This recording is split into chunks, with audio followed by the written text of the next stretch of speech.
Okay, class, today I would like to talk about graphing algebraic expressions. But let's first review what we talked about yesterday, and that was evaluating an algebraic expression using a t-chart. Well, one of the things that we looked at yesterday was that we could evaluate an expression for multiple x values, but the way we can best organize our data is in a t-chart, because then we can look for patterns. So here we have a t-chart that has an expression of x plus 4, and we're using the values of -2 through +2 to plug into that x value. Now yesterday we learned what this t-chart actually said, and if you remember correctly, it said if x is -2, then x plus 4 is what? And that's what we're looking for. It's just basically an if-then statement. Okay, so we take the -2, we plug it into x, and we end up with -2 plus 4. We have to use our integer rules here. So if our signs are different in an addition problem, we're going to subtract our numbers. 4 take away 2 gives us 2. And then we plug in our next x value. So -1 plus 4 gives us, well, again, we subtract our numbers, and we end up with 3. And then we do our work for one more x value, 0 plus 4. And 0 plus 4 gives us 4. Now after we found or evaluated 3 x values, we can then determine a pattern on our y values, because this is really our y side. And we'll talk about that in just a moment.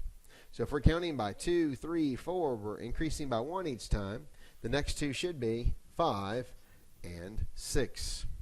Now, one of the nice things about this t-chart is, like we said, we are organizing our data. But why are we organizing our data? Well, one, a t-chart really makes a set of coordinates for a graph. Okay, and this is 5 coordinates for a particular graph, and it's going to be the picture of x plus 4. So let's see if we can get a graph up. I've got one right down here in the corner. Pull this up, make it a little bit bigger so we can see it. And now we can graph. So let's kind of review what we talked about the other day when we were graphing. Remember that this point right here in the middle is called the origin, and that's where every point starts at. We have an x-axis, we have a y-axis, and each of these lines here are going to count for 1. That is the scale of our graph. So if we look at our first coordinate here, we've got -2, +2. Well, from the origin then, this first number, the -2 for the x value, says I'm going to go left 2. Now the y value, this +2, says from that one I'm going to go up 2. Because it's positive, and then I'm going to place a dot. Okay, that is our point. And then we go back to the origin, and we now look at our second point, -1, +3. Well, that one says from the origin we're going to go left 1 and then up 3. 1, 2, 3.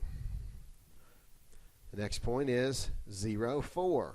So that says don't go anywhere right or left, and go up 4 and place a point. And what you should see are the points gradually forming a line. If it doesn't form a line, we've done something wrong. Now we have 1, 5. So we've got right 1, up 5, and then right 2, up 6. When you have an expression that's just plain old x plus 4, this is a linear expression, so that's why we should form a line. In algebra, you'll talk about some things that don't make lines. Now to finish out this graph, we must connect the dots and represent all possible points that could be on this graph. Because when you look at this, we're only looking at a small picture. If you look at the x values of 0 and then 1, are there any values that could be in between 0 and 1? And yes, we could have a half, we could have a tenth, we could have a hundredth, we could have a whole bunch of points in between 0 and 1. And that's the reason why we draw the line, to represent all the points that could be possible on this for this expression. So let's do another one. What about this one right here? Just plain old 2x. Okay, well 2x means that we're going to multiply our x value by 2. Okay, so we've got 2 times -2. And 2 times -2 gives us -4. Then 2 times -1 gives us -2.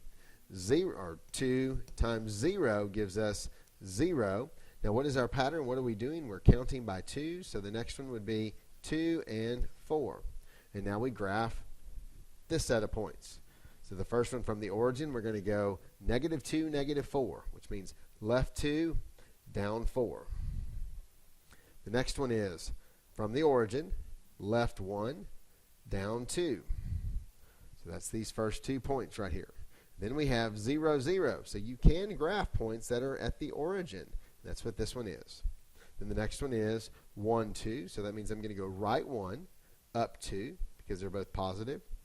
And then right 2, up 4. Now again, we have to play connect the dots and extend our graph out past the points and continue your arrows.